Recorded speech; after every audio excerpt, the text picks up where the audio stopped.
নমস্কার, জয়রাম জয়গুরু।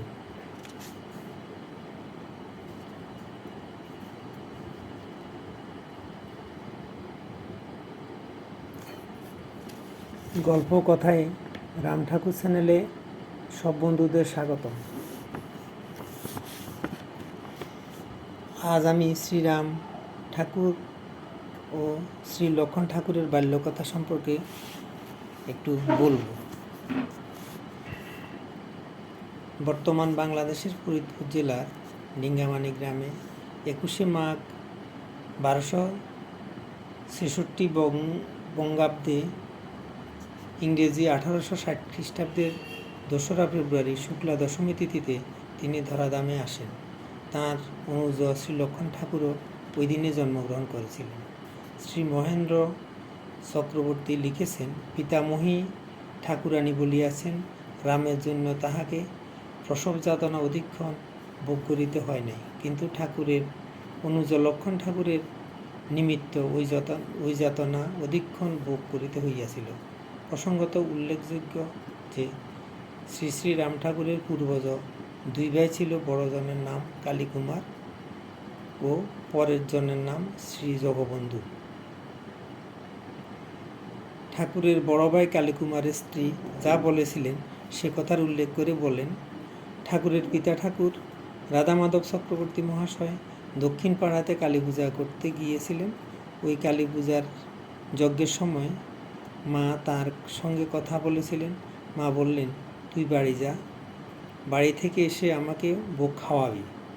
এইভাবে তিনি মা কালীর আদেশ পেয়ে সেই অনুযায়ী তাড়াতাড়ি বাড়িতে আসেন। তিনি এসে শ্রীরামের জন্ম খবর পেলেন। তিনি ধাত্রীমাকে জিজ্ঞাসা করলেন, জন্মের পর ফুল নালটি কোথায় ফেলেছে সে? ধাত্রীমা উত্তর দিলেন, পূর্ব দিকে চালতে তলার বেড়ে ফেলেছি। শ্রী রাধামাধব মহাশয় ধাত্রীমাকে সঙ্গে নিয়ে ওই চালতে তলার কাছে গেলেন। গিয়ে দেখেন কাক ওই ফুল নালটি ঠোকরাচ্ছে। দুজনকে দেখে কাক উড়ে গেল। ঠাকুরের পিতা ঠাকুরের আদেশ অনুযায়ী ধাত্রীমা ওই ফুলটির বন্ধন খুলে ফেললেন এবং একটি পর্দা পেলেন। ঠাকুরের পিতা ঠাকুরের নির্দেশে যেখানে নখ না লাগে, যেভাবে নখ না লাগে ওইভাবে ওই পর্দাটি ফাটানো হলো। তখন দেখা গেল কড়িয়া পুতুলের মতো টিকটিক করে কি নড়ছে। শ্রী শ্রী ঠাকুরের পিতা ঠাকুর ধাত্রীমাকে বললেন, তুমি উপর থেকে আলগাভাবে ওকে আমার হাতে দাও। ওই সন্তানই শ্রী লক্ষণ ঠাকুর। তখনকার দিনে আতুর ঘর তৈরি করা হতো। ঠাকুরের পিতা ঠাকুর বাইরে দাঁড়িয়ে কমলা দেবীকে হাত পাততে বললেন। ঠাকুরের মাতা ঠাকুরানী হাত বাড়ালে ঠাকুরের পিতা ঠাকুর ওই সন্তানকে দিলেন। তারপর ঠাকুরের পিতা ঠাকুর দক্ষিণ পাড়ার অসমাপ্ত কালী পূজা সমাপন করতে চলে গেলেন। তিনি সেখানে যজ্ঞ সমাপ্ত করলেন। অতঃপর মাকে সাক্ষাৎ করে নিজ হাতে মাকে ভোগ খাইয়ে বাড়ি ফিরে এলেন। এখন আমি একটি ঠাকুরের বাণী বলব। ঠাকুর বলেছেন, সকল ভার দিয়া প্রারব্ধ সূর্যায় ব্রতী থাকিলে গুরুই সকল বিষম বিপদ সম্পদতে উদ্ধার করেন। যথাসাধ্য ভগবত চিন্তা করিতে হয়। সকল বাল গুরুতে ন্যস্ত করিয়া উপস্থিত সংসারের প্রারব্ধ কর্ম যাহা যাহা আছে সাধ্য অনুসারে করিয়া যাইতে হয়। কোনো বিষয়ে অধিক হর্ষ বিষাদ করিতে নাই। আজ এই পর্যন্তই।